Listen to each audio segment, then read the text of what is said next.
From the headquarters of Telesur English in Quito, Ecuador, I'm Carla Gonzalez, and this is From the South.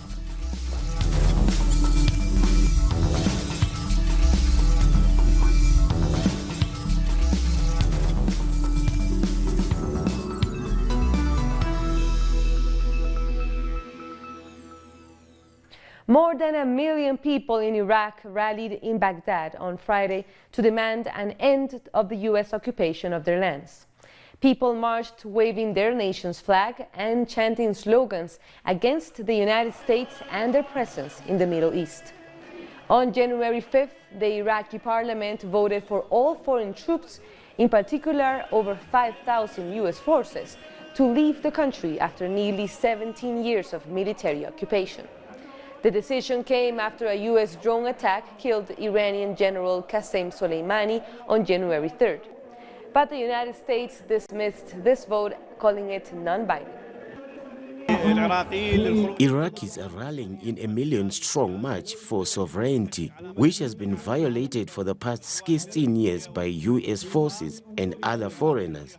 We are rallying to stand in the face of any foreign interference and to impose Iraq's sovereignty.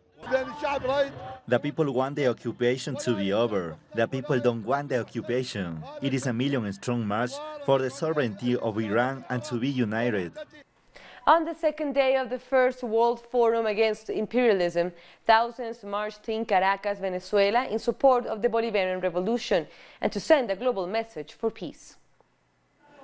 A march in Caracas showcased the strength of Venezuela's popular movements for international delegates who are taking part in the World Forum Against Imperialism. Many lauded the power of the Chavista people and their will to continue forward with the Bolivarian Revolution. People from around the world have come here to help us highlight that we are a sovereign, peaceful nation and we are willing to resolve our own issues without outside interference. We don't want an empire to intervene. We will show the world how wrong media reports are about Venezuela. We are not at war, we are at peace. At the same time, discussions were ongoing in the forum with indigenous people, Afro-descendants, feminist groups and worker unions taking part. The recent history of Venezuela is one of the main debates. These people sent a strong message. We stand with Commander Maduro, with the Bolivarian Revolution. We stand here willing to fight and we will never again be stomped on. We want them to understand that Venezuela supports Nicolás Maduro and rejects the imperialist sanctions by the United States. January 23rd also marked the civic military movement that overthrew the government of Marcos Pérez Jiménez in 1958.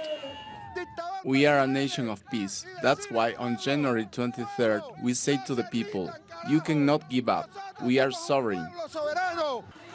But also, 1 year ago, lawmaker Juan Guaidó proclaimed himself president. But time quickly unveiled the right's plot for a coup, which all failed miserably since they completely ignored the power of the people. He is a puppet. He is being used by international lackeys who want to destroy our people. He even lost any integrity or humanity. He has no personality. He is nothing but a puppet. The debates in the forum continue, with the goal of creating a united strategy to face off against a common enemy. Mexican immigration authorities have detained 800 migrants from Honduras and El Salvador after they crossed the Suchiate River from Guatemala into Mexico.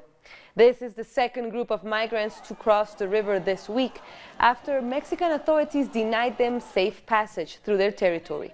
Once on the other side of the Suchiate River, the migrants formed a column and began a trek on foot to Ciudad Hidalgo, where they were eventually detained by the National Guard. Over the last year, the Mexican government has implemented tougher restrictions on the migrant caravans in response to threats by the U.S. president to punish them with tariffs if they don't control migration flows through their territory.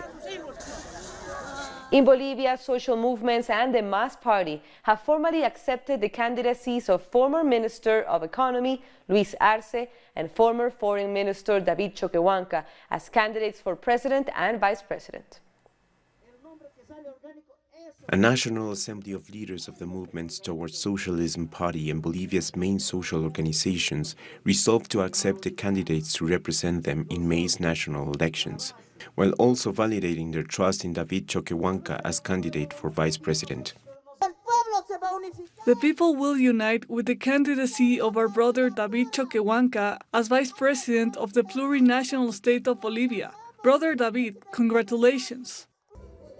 These organizations have proposed Choquehuanca as the candidate for president, but last week in Buenos Aires it was announced that he would be the candidate for vice president, while the former Minister of Finance Luis Arce will run for president, something that which caused unease in some social organizations.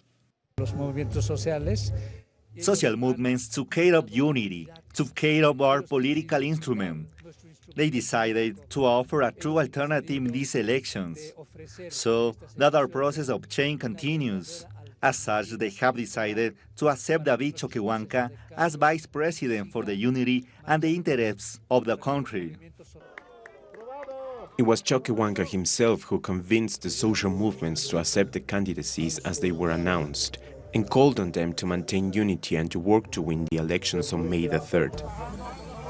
Coming up, China builds an emergency hospital to treat patients of the new coronavirus. Don't go away.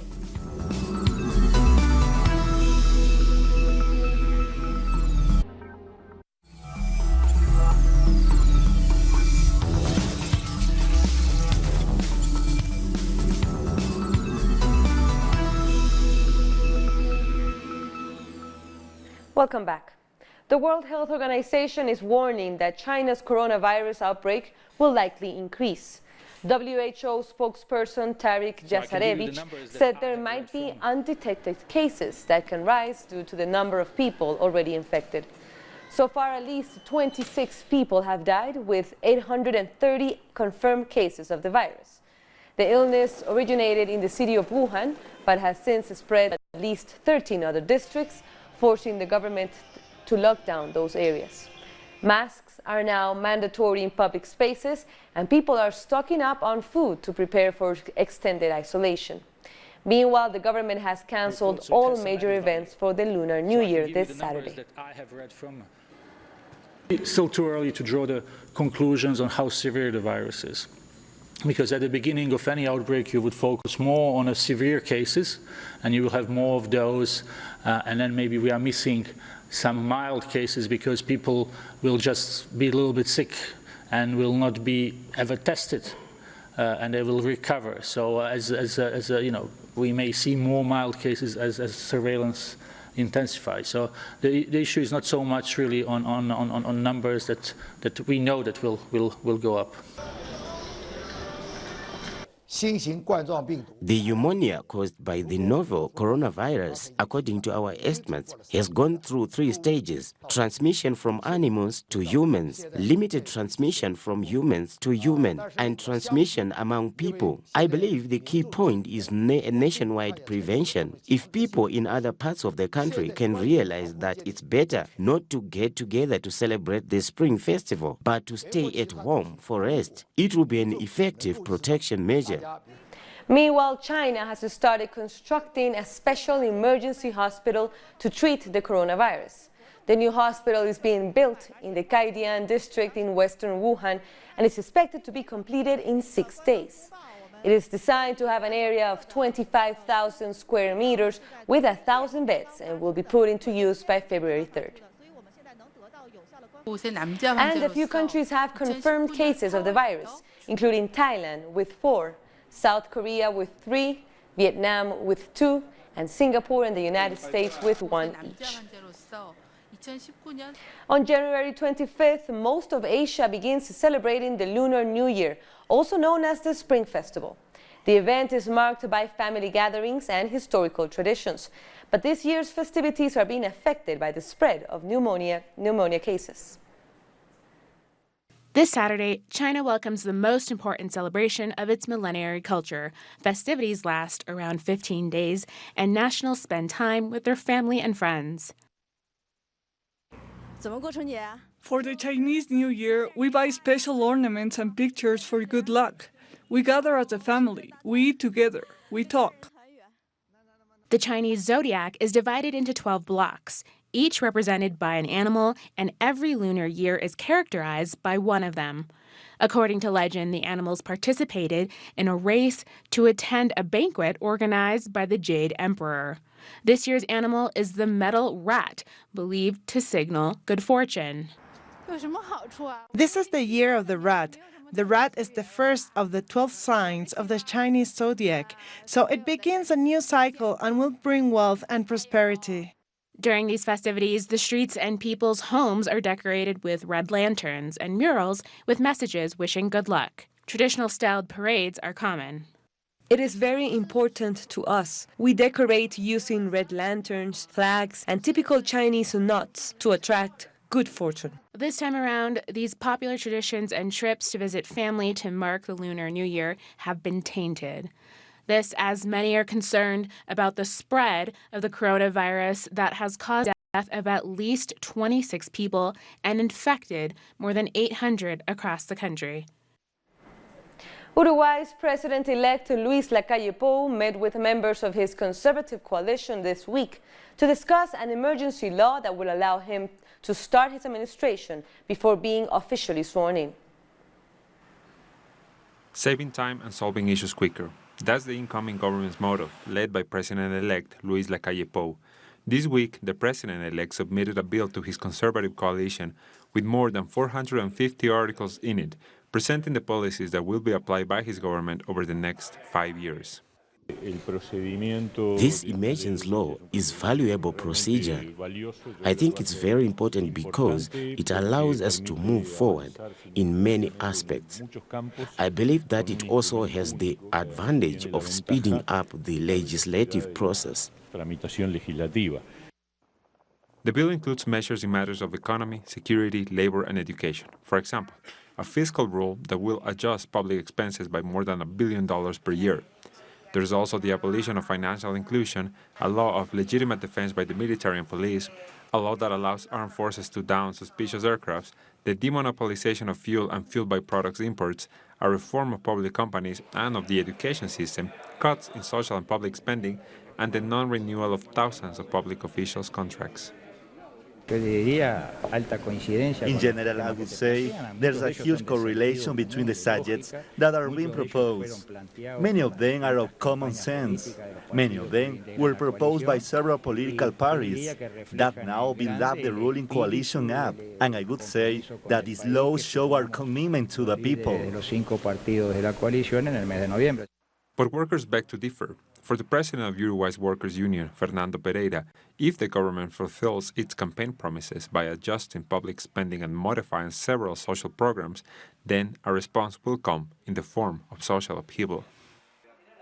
If this happens, we definitely have to be prepared, because the results will be negative, especially for workers. And this is entirely based on what Lacalle Pou said during the campaign. Let's hope that the president-elect and his cabinet have an open mind to modify some of their proposals. The incoming government will submit the law of urgent consideration to Parliament as soon as it takes office on March the 1st. After that, Parliament will have 90 days to approve the bill. But for popular movements, they foresee 3 months of struggle to prepare for the neoliberal onset that won the elections. El Salvador's FMLN party is celebrating the life of Commander Shafiq Jorge Handal, as today marks 14 years since his passing in 2006. Shafiq was a founder of the Farabundo Martín National Front in 1980 and one of the builders of the FMLN party in 1995. The combatant was part of the General Command of the guerrilla organization, which led the revolutionary struggle during the Salvadoran armed conflict, until the signing of the peace accords in 1992. He's remembered for his fight against the pro-imperialist oligarchy and a hero for Salvadoran revolutionaries. We'll take a short break now. Stay with us.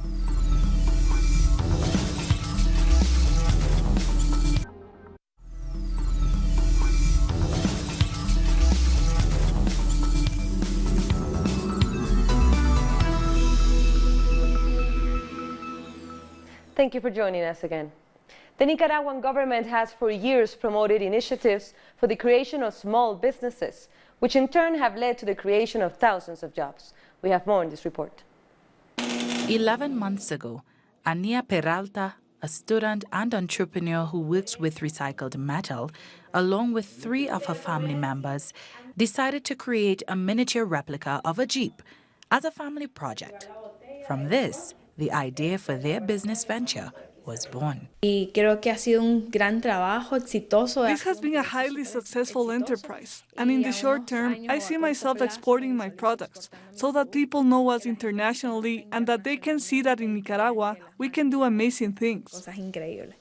These kinds of projects are known as creative economy and is a new trend in Nicaragua as people try to start their own businesses, something that has been promoted by the government of President Daniel Ortega, who doubled down on his efforts to help Nicaraguans since the failed coup attempt of April 2018. In 2019 alone, close to 12,000 new jobs were created, mainly in the areas of tourism, gastronomy, manufacturing, and others. And already in the first 20 days of 2020, there have been 700 new ventures, and that will only help vitalize the economy. Experts say that it's important for Nicaragua that doors start opening for small and medium businesses, which represent over 60% of the country's economy. These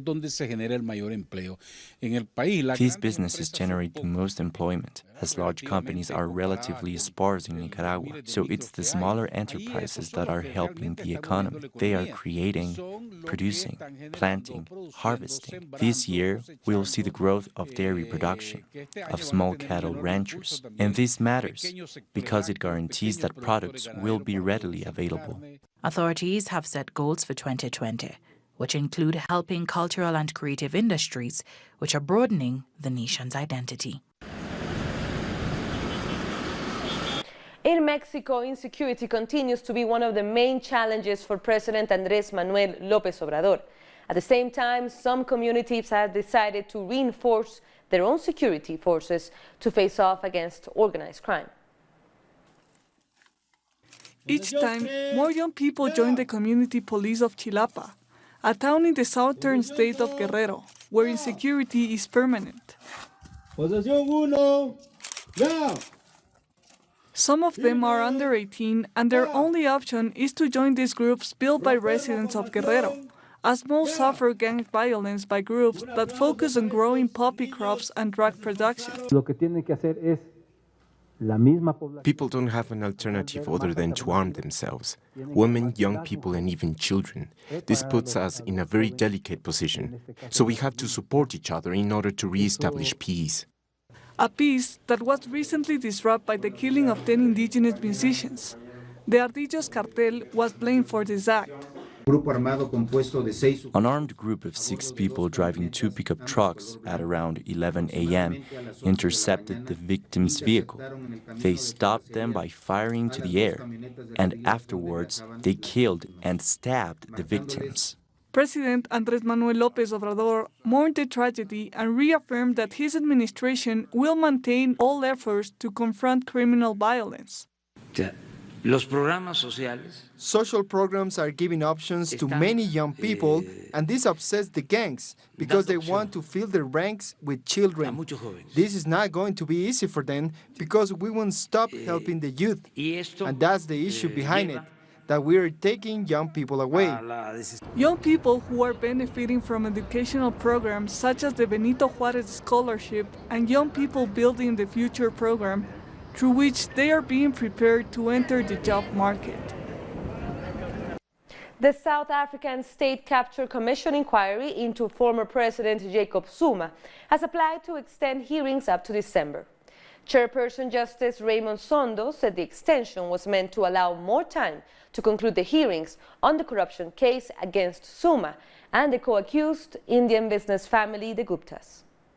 He was the head of state and certain allegations have been made, in regard to him, and it would be important that one hears that evidence. But if for whatever reason we were to finish our work without him, we will I'll make my findings based on the evidence of everyone else. 3 activists staged a protest at the World Economic Forum in Davos to bring awareness to the plight of homeless people. The trio demonstrated by sleeping in tents out in the snow to express their dissatisfaction with global governments and their neglect of the homeless. One of the protesters wandered through the forum hoping to make contacts to address his concerns. We're sleeping out in Davos because we believe that there are decision makers here that need to, instead of think differently, they need to act differently to end homelessness. So we believe by actively sleeping out, we're showing that we're coherent and we're supporting people, and we're actually bringing homeless people to the World Economic Forum to show that inclusion must take place. As the Davos Forum went on, human rights defenders from around the world rolled out a campaign to fight growing global inequality. The campaign themed Fight Inequality is held annually on the sidelines of the World Economic Forum to highlight the gap between the rich and the poor. The forum has often been criticized for focusing on the world's wealthy while neglecting the existing inequality in human rights and resource sharing. Truly fighting inequality would require a relook and a reformulation of our economic system to make sure that the planet, that communities, that people, women, the youth, people living with disabilities are part of the equation and not really being left behind, not being sacrifice at the altar of making profit. In 2020, we are facing the reality of tipping points in both the climate crisis and increases in inequality around the world. This is a double emergency that affects billions, and people are connecting the dots. Protesters are marching en masse, often led by young people, women, and social movements on the front lines of these crises. And they are not marching solely about climate or inequality, they are standing up to the injustice of both. Thousands of French workers joined a protest in Nantes on Friday against the reform to the country's pension system. Workers have vowed to continue nationwide movements against a pension bill proposed by the government of President Emmanuel Macron. The unions have rejected Macron's reform in large protests since December and say it will require people to work longer for a full pension. Macron has made some concession but said he won't abandon the reform. More than 100 riot police were seen coordinating the protesters throughout their march. And with that, we end the news brief. But you can find all of our stories by checking our website, telesurenglish.net. And be sure to also follow us on social media on Facebook, Twitter, and Instagram. For Telesur English, I'm Carla Gonzalez. Thank you for watching.